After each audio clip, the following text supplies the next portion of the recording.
What's up, guys? Eating Dubs Fantasy Sports. In this video, I'm going to try to give a quick 10-minute video of the game recaps for the Sunday and Thursday night games.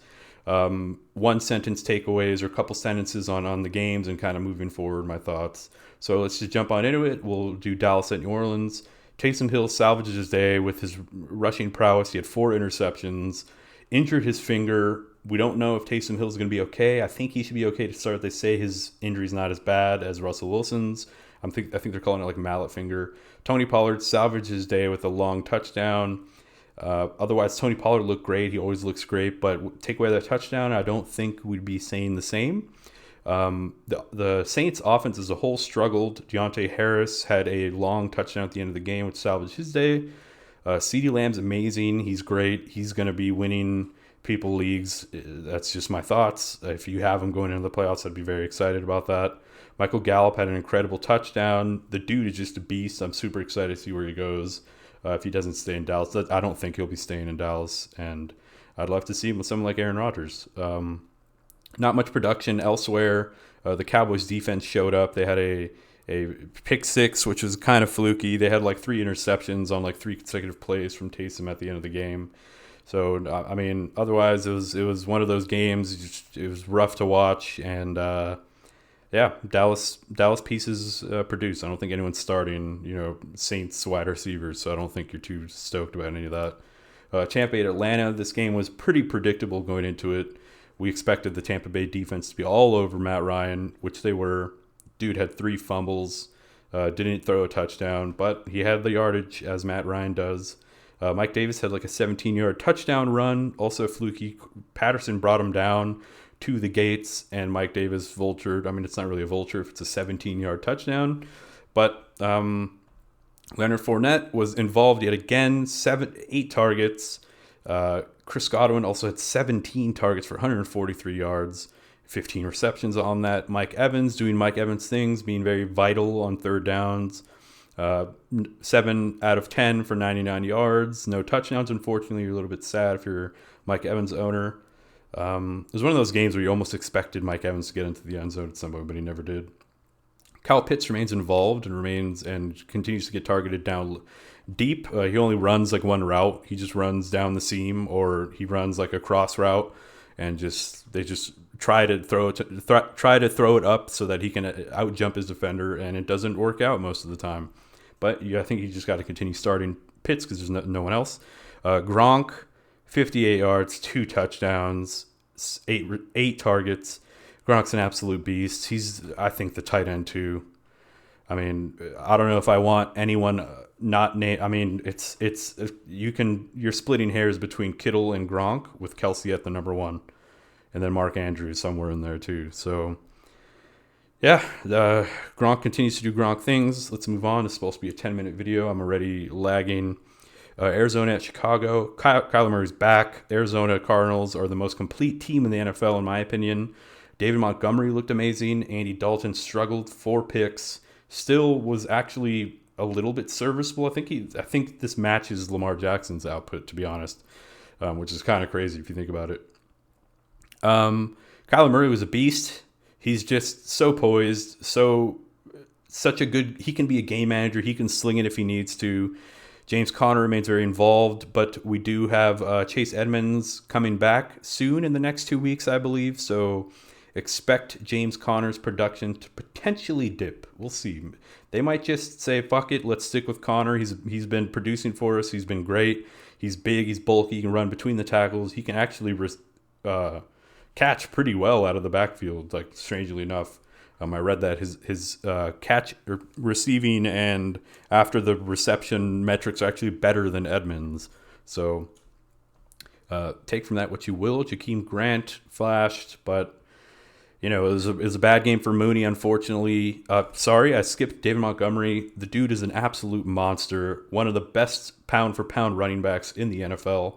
He was breaking tackles. He was breaking ankles.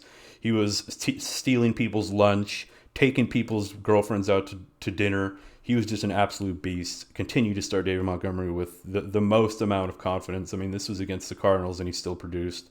Wide receivers for Arizona, I would prefer not to start any of them. That includes Hopkins. He just doesn't look healthy. He's always a threat to get touchdowns, but that's not somebody I would personally want to bank on. And the Cardinals are known to spread the ball around when they're in games that are pass heavy. He still doesn't receive wide receiver one targets, and that concerns me. Ertz had a down game, but I expect Ertz to continue producing the way he was. It's just one of those games where they really just relied on the run, relied on splash plays, relied on their defense. Moving on to Chargers at Cincy. Joe Mixon single-handedly lost them this game. Just want to start by saying that his fumble, which led to a scoop and touchdown, pretty much ended the game, in my opinion. It kind of put the game a little bit out of reach, where the Chargers were able to score again after that and build, I think, like an 18-point lead at one point. And you can just tell that the Bengals already worked so hard to try to get them back in the game that kind of deflated them, it seemed. Joe Burrow injured his finger, fucked his pinky up. It looked pretty bad on the broadcast, but he stayed in the game and was actually pretty good after that happened. Threw, I think, a strike to T. Higgins, which was awesome. I mean, let's go through it one by one. Herbert was amazing. Herbert is amazing. Continue starting Herbert. Eckler, 2 fumbles. Unfortunately, he did get in the end zone. Remains involved in the passing game. Mixon was also involved, as he usually is. Had that costly fumble, like I said. And it looked like he was on his way to an actual pretty good game up until that point. But as I said, the game got out of hand. P. Ryan was pretty much the guy like most of the fourth quarter, so you're a little bit sad if you're a Mixon owner there. Keaney Allen, 2 touchdowns, 5 for 8 for 34, and a 2-point conversion. Jalen Guyton had a long bomb touchdown. Mike Williams had one of his better games in a while. He's basically just their deep threat at this point, which doesn't inspire a considerable amount of confidence for me going forward if I have someone like Mike Williams. T. Higgins did his thing, man. A lot of people were doubting T. Higgins, 9 for 14, 138 and a touchdown. T. Higgins is their wide receiver one. I don't care how much pushback I get. T. Higgins is the wide receiver one for the Bengals. He is a big-bodied, red zone threat, incredibly strong, strong hands, doesn't drop anything. He's a beast. He was just injured. Chase kind of flashed during those early weeks, but Higgins and Burrow have more rapport, even though Chase and Burrow played together at LSU. I think going forward, I want Higgins personally. Teams just tend to double team Chase, which is maybe why Higgins is getting a lot of production, but you follow the production, right? Chargers defense, as I said, they were just picking off, scooping up fumbles. They showed up 22 fantasy points, number 1 on the week, so you're very happy if you started the Chargers defense. This video is going to be longer than I thought. Minnesota at Detroit. Detroit got their first win of the season. Woo, Jared Goff. Woo. I don't know. I don't know. I don't know what's up with the Vikings. So much talent, such a great team. They're not that poorly coached, to be honest. They just, good job, Detroit. I mean, you guys got your win. You guys played your hearts out. As I also predicted, Detroit tends to just hang around. They don't get blown out. Amon-Ra St. Brown, looking like the prospect that a lot of people thought he was coming out of USC. 10 of 12 for 86 and a 4th down, 3 seconds left on the clock, touchdown from Jared Goff, giving them the win. Josh Reynolds remains like the deep threat, remains very involved. He's a stash player that I love moving forward. Alexander Madison did his thing. Jamal Williams, unfortunately, kind of let people down. People had him as a potential top 10 play this week, but it looked like the Lions were more willing to get the passing game going in this game, which, I mean, hey, led to their first win, so good for them. Alexander Madison produced in Dalvin Cook's stead, as he tends to do. So continue starting Madison if you have him, and hopefully you're the Cook owner who has him, which I am not, and I feel is bad. Justin Jefferson, absolute beast, 11 of 14 for 182 and a touchdown. Thielen went down early in this game. That's why he went 1 for 2 for no yards. You're sad if you're a Thielen owner. KJ Osborne had a nice touchdown, 4 for 47 and a tutty. Otherwise, yeah, not much else to take away from this game. Hawkinson was involved.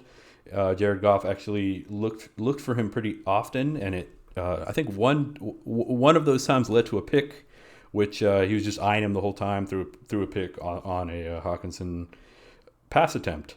Moving on, Indy at Houston.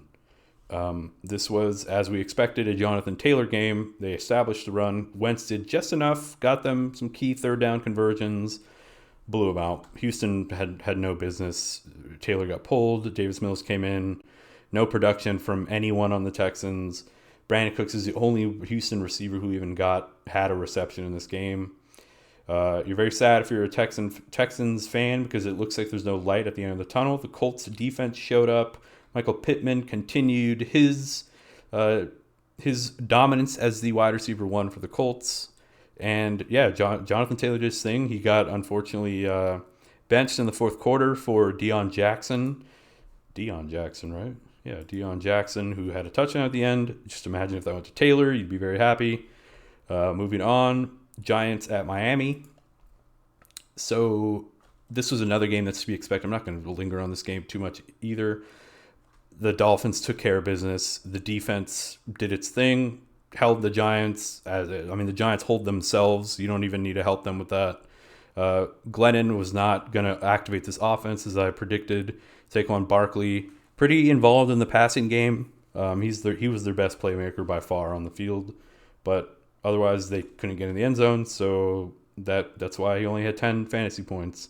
Jalen Waddle continued his ascension, and I think he's the number one. He's the best rookie wide receiver of this class, and he went 9 for 90. No touchdowns, unfortunately, but yeah, Dolphins took care of business as we expected. Philadelphia at Jets. Philly went down early in this game.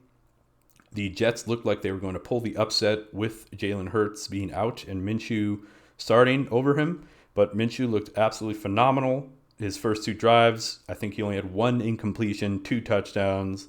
Looked great. He was slinging it. If you're a Dallas Goedert owner, you're very happy, and I'll get to that in a second. Zach Wilson actually looked pretty good. Tevin Coleman also looked pretty good. Kenneth Gainwell involved. Miles Sanders very involved, very productive, but he did get injured at the end of the game. Dallas Goedert. The Jets decided not to defend Dallas Goedert in this game. 6 for 105 and 2 touchdowns. Finally, a Dallas Goedert splash game. Elijah Moore was being looked for often by Zach Wilson, which is something that we were a little bit worried wouldn't happen with Zach Wilson coming back. But Elijah Moore looks to be the guy that they drafted and the guy that a lot of fantasy analysts had a lot of high hopes for. So continue to start Elijah Moore, man. If you were able to pick him up and you're leaning on him right now, you're in good shape. Washington at Vegas. This was another game that I expected the football team to win. The football team's defense has been playing pretty great lately, living up to the bill, living up to the amount of talent that a lot of people saw they had, even with Chase Young not being in. This was the defensive/run game, and no one other than Hunter Renfrow really did much in this game from all the receiving options on both teams. Josh Jacobs continued being his dominant self, dude. I mean, I personally love Josh Jacobs. I think he's super talented. I think the Raiders know how to feed him. They know how to use him. 9 fucking receptions, not crazy for only 38 yards, but you pair that with his expected rush game dominance, and he had a touchdown, and you're going to get these 19-point fantasy games from Josh Jacobs.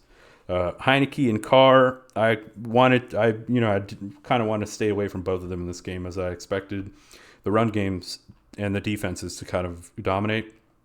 Antonio Gibson looked great. He's a running back 1 moving forward. Continue starting Gibson. They're done messing around, and they're just feeding him, which is what they should be doing. Terry McLaurin, he's a boomer bust wide receiver too. You never know when he's going to pop. You just got to either continue starting him and lick your wounds when he doesn't produce, or find a better option. I know that's crazy to say, but I would personally want to start Hunter Renfrow above Terry McLaurin every game moving forward, because Hunter Renfrow seems to be the only receiving option on the Raiders with Darren Waller out. So, yeah, not much else to say on this game. This was a get-right game for the Rams. Jacksonville did nothing. James Robinson fumbled early in the game, and Carlos Hyde came in for him. Then he went and fumbled, and it was just, the Jacksonville Jaguars just fumbled this game away. They never had a chance. This was a get-right game for the Rams, and they did get right. Matt Stafford, 295 and 3. Sony Michel, great game in Henderson actually was active and did not play a snap. So this was the Michel game.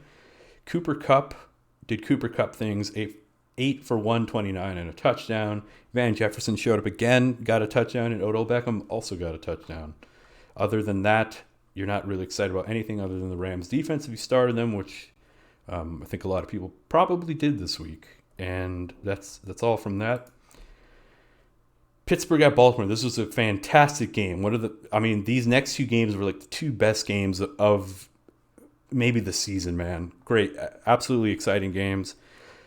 Baltimore lost to the Pittsburgh Steelers, and they had the chance to either tie up the game or go for two. They decided to go for two. Lamar Jackson just barely missed Andrews on a potential game-winning 2-point conversion. It hit him in the hand. He would have been open, or he would have walked in for a 2-point conversion. He dropped it. It was a little bit ahead of him. Sucks, but that keeps the Steelers in contention to make the playoffs, which I want that to happen, man. I want them to make the playoffs. I think they're a good team. I think they have a good defense. They're just it's like they can't get everything to work on the same day. Like the defense will show up one day, then the offense looks like dog shit, and then vice versa. Najee Harris was involved, as he always is. 21 carries for 71, five receptions for 36 yards. Devontae Freeman continues to look great, man. The dude just looks like he's getting better, as Tony Romo said on the broadcast. 14 for 52 and a tutty. 5 receptions for 45 yards, man. That's running back one numbers. If you're going to get 5, if you're going to get 8 targets, 14 carries, and goal line work, like, you can't go away from him. Deonte Johnson was kind of the story. He was the one who popped off in this game. He had 2 touchdowns. He's my favorite route runner. He's my favorite wide receiver to watch right now in the NFL. He's so fucking smooth. He's buttery. He had a big drop. He could have had actually 3 touchdowns in this game, but he had a big drop on like a late first half bomb by Ben Roethlisberger. He was like legitimately wide open and he dropped it, but redeemed himself in the second half with 2 touchdowns. As you guys can see here, I had Deonte and Marquise Brown. In the first half, I was very sad. I also had Lamar Jackson. I was quite sad in this game, and then they ended up popping off, and yeah, looks like I'm getting the dub.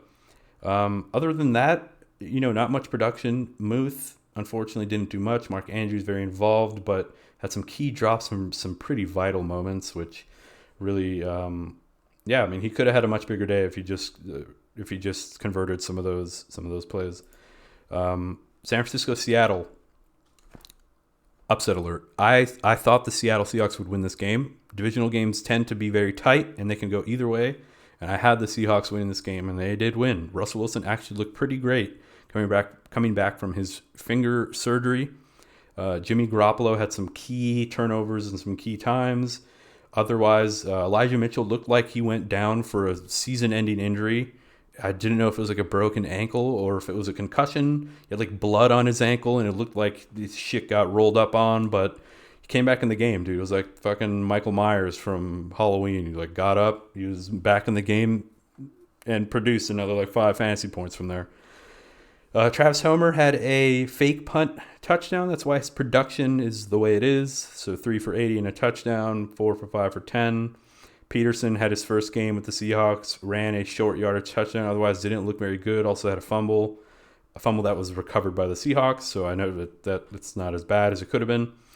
Tyler Lockett is the de facto number 1 guy for the Seahawks.